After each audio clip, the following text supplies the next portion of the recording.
মাটি ফেটে ভাগ হয়ে যাচ্ছে আফ্রিকা মহাদেশ, তৈরি হচ্ছে নতুন সাগর। কপালে চিন্তার ভাঁজ পড়েছে ইসলামী বিশেষজ্ঞদের। এটাই কি তবে কিয়ামতের আরেকটি আলামত?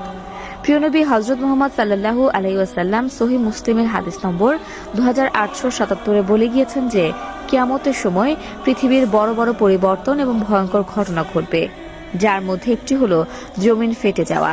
তাহলে আমরাই হব পৃথিবীর শেষ জাতি। বৈজ্ঞানিকরা আফ্রিকার এই জমিন দুই ভাগে বিভক্ত হওয়াকে কি বলছে, এই সকল ঘটনা নিয়ে সাজানো হলো আজকের এই ভিডিওটি। এর সাথে আরও কিয়ামতের এমন 5টি বড় আলামত সংঘটিত হয়ে গেছে, সে সম্পর্কেও আপনাদের আজ অবগত করব।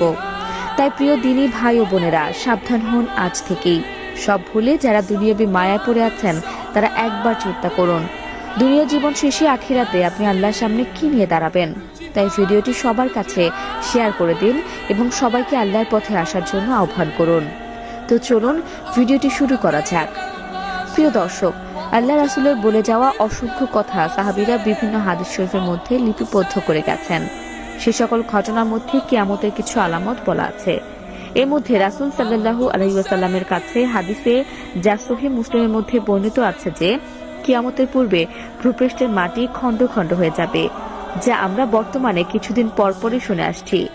প্রায় দিনই খবর আসে কোনো একটি দেশের একটি ভূখণ্ড সেই দেশটির ভূমি ত্যাগ করে মাঝ সমুদ্রের মধ্যে গিয়ে একটি আইল্যান্ডে পরিণত হয়েছে।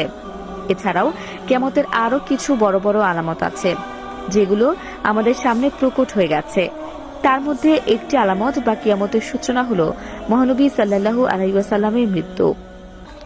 হাদিসে আছে, এক সাহাবী মহানবী সাল্লাল্লাহু আলাইহি ওয়াসাল্লামের কাছে কিয়ামতের বিষয়ে প্রশ্ন করলে মহানবী সাল্লাল্লাহু আলাইহি ওয়াসাল্লাম তার জবাব দেন, আমার মৃত্যু যেদিন হবে সেদিন থেকেই কিয়ামতের দিন গণনা শুরু হবে। তবে কিয়ামত কবে হবে তা কেবল মহান আল্লাহ তাআলাই জানেন। এর পরের আরেকটি হাদিসে মহানবী সাল্লাল্লাহু আলাইহি ওয়াসাল্লাম বলেন, নিয়ামতের পূর্বে খালি পায়ে বেদুইনরা উঁচু উঁচু মাকাম বানানোর প্রতিযোগিতায় নামবে। এবং বর্তমানে আমরা দেখতে পাচ্ছি মহানবী সাল্লাল্লাহু আলাইহি ওয়াসাল্লাম খালি পায়ে বেদুইন বলতে সেই সৌদি আরবের বাসিন্দাদের বুঝিয়েছেন, তারা যারা একসময় খালি পায়ে মরুভূমির মধ্যে ঘুরে বেড়াতো, তারাই এখন বিশ্বের সর্বোচ্চ বহুতল ভবন নির্মাণে সফল হয়েছে। এছাড়াও মহানবী সাল্লাল্লাহু আলাইহি ওয়াসাল্লাম কিয়ামতের পূর্বের একটি বড় আলামতের কথা বলেছেন, যেটি হলো মসজিদে মুসল্লির সংখ্যা কম হবে এবং এলাকায় মসজিদের সংখ্যা বেশি হবে এবং মসজিদগুলো নানাভাবে চাকচিক্যের মাধ্যমে সাজানো হবে। বর্তমানে আমরা তাই দেখতে পাই। প্রতিটি পাড়া মহল্লায় একাধিক মসজিদ স্থাপন করা হয়েছে এবং এক মসজিদ কমিটি অন্য মসজিদ কমিটি থেকে এগিয়ে থাকার জন্য নিজের মসজিদটাকে বিভিন্ন চাকচিক্যময় তৈজসপত্র দিয়ে সাজিয়ে রাখছে। এছাড়াও কিয়ামতের আরও একটি বড় আলামত হচ্ছে ফোরাত নদী। মহানবী সাল্লাল্লাহু আলাইহি ওয়াসাল্লাম হাদিসের মাধ্যমে আমাদেরকে জানিয়েছেন যে কিয়ামতের পূর্বে ফোরাত নদী শুকিয়ে যাবে এবং সেখান থেকে স্বর্ণের পাহাড় ভেসে উঠবে। হয়তো স্বর্ণের পাহাড় ভেসে ওঠেনি, তবে ফোরাত নদী শুকিয়ে যাচ্ছে এবং তার ভেতর থেকে স্বর্ণের দানা খুঁজে পাওয়া শুরু হয়ে গেছে। তা দর্শক, আজ পর্যন্তই। আবার আসবো নতুন নতুন সব তথ্য নিয়ে। সে পর্যন্ত সবাই ভালো থাকুন, সুস্থ থাকুন। এতক্ষণ 24 ঘন্টা নিউজের সাথে থাকার জন্য আপনাকে ধন্যবাদ।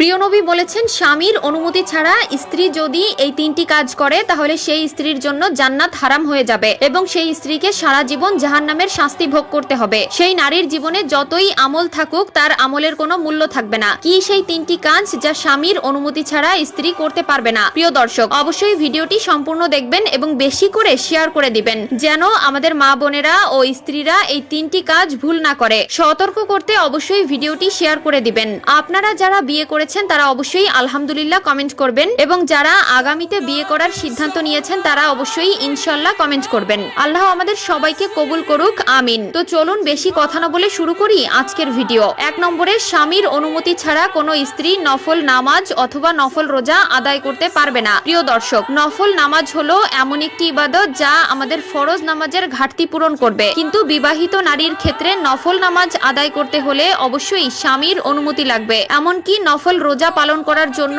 স্বামীর থেকে পারমিশন নিতে হবে। 2 নম্বরে রয়েছে, স্বামীর অনুমতি ছাড়া কোনো কিছু দান করা যাবে না। আমাদের মুসলিমদের জন্য দান সদকা করা ওয়াজিব। গরিব দুঃখীকে সাহায্য করা আমাদের দায়িত্ব, কিন্তু স্ত্রীদের ক্ষেত্রে স্বামীর অনুমতি ছাড়া তার উপার্জিত কোনো কিছু দান করা যাবে না। যদি কোনো স্ত্রী স্বামীর অনুমতি ছাড়া কিছু দান করে তাহলে তার জন্য তাকে আল্লাহর দরবারে জবাবদিহি করতে হবে। নারী হলো সেই জাত যাকে আল্লাহ তাআলা পুরুষের আনুগত্যের জন্য দুনিয়াতে পাঠিয়েছেন। স্বামীর আনুগত্য করা নারীর ধর্ম। ধর্ম। তাই নফল নামাজ, নফল রোজা এবং কোনো কিছু দান করার আগে অবশ্যই স্বামীর থেকে অনুমতি নিয়ে নিবেন। 3 নম্বরে রয়েছে স্বামীর অনুমতি ছাড়া বাহিরে বের হওয়া, অর্থাৎ বাজার ঘাট, মার্কেট, কোথাও ঘুরতে যাওয়া ইত্যাদি। স্বামীর অনুমতি ছাড়া যদি কোনো স্ত্রী কোথাও যায় তাহলে তার জন্য পরকালে কঠিন শাস্তি অপেক্ষা করছে। আজকালকার নারীরা স্বাধীনতার নামে নিজেদেরকে অশ্লীল বানিয়ে ফেলছে। স্বামীর আনুগত্য তো দূরের কথা, নিজেকে পণ্যের মতো সকলের সামনে উপস্থাপন করছে। স্বামীর কোনো হুকুম, কোনো হক, স্বামীর প্রতি যে দায়িত্ব তা পালন না করে নিজেদের স্বাধীনতা নিয়ে ব্যস্ত হয়ে পড়েছে। সেই সকল মা বোনদেরকে বলতে চাই,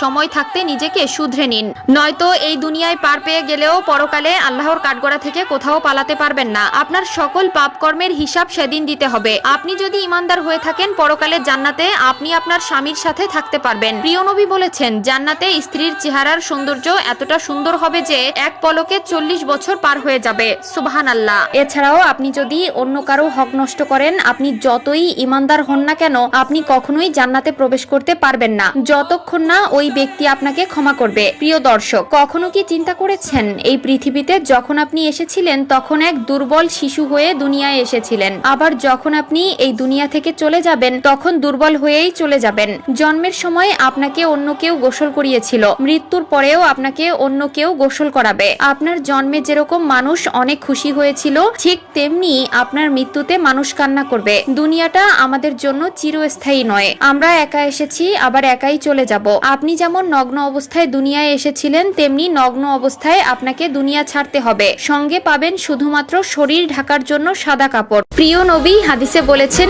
এই 2টি চিহ্ন যার শরীরে থাকবে তার জন্য জাহান্নাম হারাম হয়ে যাবে। শুধু তাই নয়, 2টি তরল পদার্থ আছে যা যেই বান্দার শরীরে থাকবে সে কখনোই জাহান্নামে যাবে না। আল্লাহ তার কোনো হিসাব নিবে না, তাকে বিনা হিসাবে জান্নাতে পাঠানো হবে। আজকে আপনাদের জানাবো 2টি চিহ্ন সম্পর্কে ও 2টি তরল পদার্থ সম্পর্কে, যা আপনার শরীরে থাকলে বুঝতে হবে আল্লাহ আপনাকে অনেক ভালোবাসেন এবং আপনার জন্য পরকালে জান্নাত ওয়াজিব হয়ে যাবে এবং জাহান্নাম হারাম হয়ে যাবে। প্রিয় দর্শক, আমরা শেষ নবীর উম্মত। প্রিয় নবী আমাদের রেখে কখনোই জান্নাতে প্রবেশ করবে না। হযরত মুহাম্মদ সাল্লাল্লাহু আলাইহি ওয়াসাল্লাম বলেছেন, আমার একটা উম্মত যতক্ষণ জাহান্নামে থাকবে আমি ততক্ষণ জান্নাতে প্রবেশ করব না। সুবহানাল্লাহ।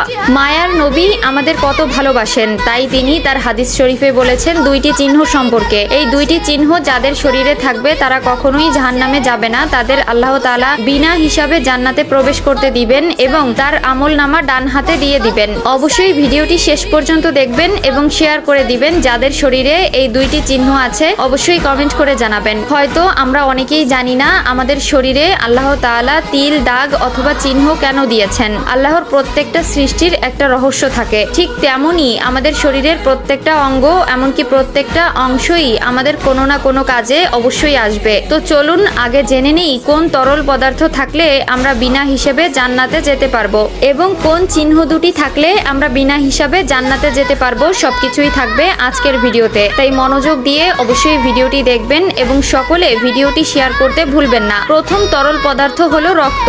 যে ব্যক্তি আল্লাহ তাআলার দ্বীনের জন্য রক্ত দিয়েছে সে কখনোই জাহান্নামে যাবে না। দুনিয়ার জন্য রক্ত নয়, আল্লাহর দ্বীনের জন্য, ইসলামের জন্য জিহাদ করতে গিয়ে যে ব্যক্তি শহীদ হয়েছেন অথবা যে ব্যক্তির শরীর থেকে রক্ত বের হয়েছে তার জন্য জান্নাত ওয়াজিব হয়ে যাবে। 2 নাম্বার তরল পদার্থ হলো চোখের পানি। যে ব্যক্তি আল্লাহর ভয়ে একা একা কান্না করে সে চোখের পানি মাটিতে পড়ার আগে আল্লাহ তার সমস্ত গুনাহ মাফ করে দিবেন। সুবহানাল্লাহ। আল্লাহ তার বান্দার চোখের পানিকে অনেক ভালোবাসেন এবং বলেছেন, আমার যেই বান্দা আমার ভয়ে এবং আমার আযাবের ভয়ে চোখ থেকে অশ্রু পড়বে তার চোখের পানি মাটিতে পড়ার আগে আমি তার সকল গুনাহ খাতা মাফ করে দিব। আমরা সকলেই জানি দুনিয়াটা একটি পরীক্ষা মাত্র। এই দুনিয়ার সুখ চিরস্থায়ী নয়, এমনকি দুঃখ চিরস্থায়ী নয়। আমাদের জীবন কিছু সময়ের জন্য এই দুনিয়ায় সীমাবদ্ধ থাকবে। আমাদের চলে যেতে হবে আল্লাহর কাছে এবং হিসাব দিতে হবে এই দুনিয়ার সকল কর্মগুলোর। কোনো ব্যক্তি যদি তার পাপের কথা মনে করে আল্লাহর দরবারে কান্না করে, আল্লাহ তাকে ক্ষমা করে দিবেন। আল্লাহ হলেন রহিম, রহমান, পরম করুণাময়।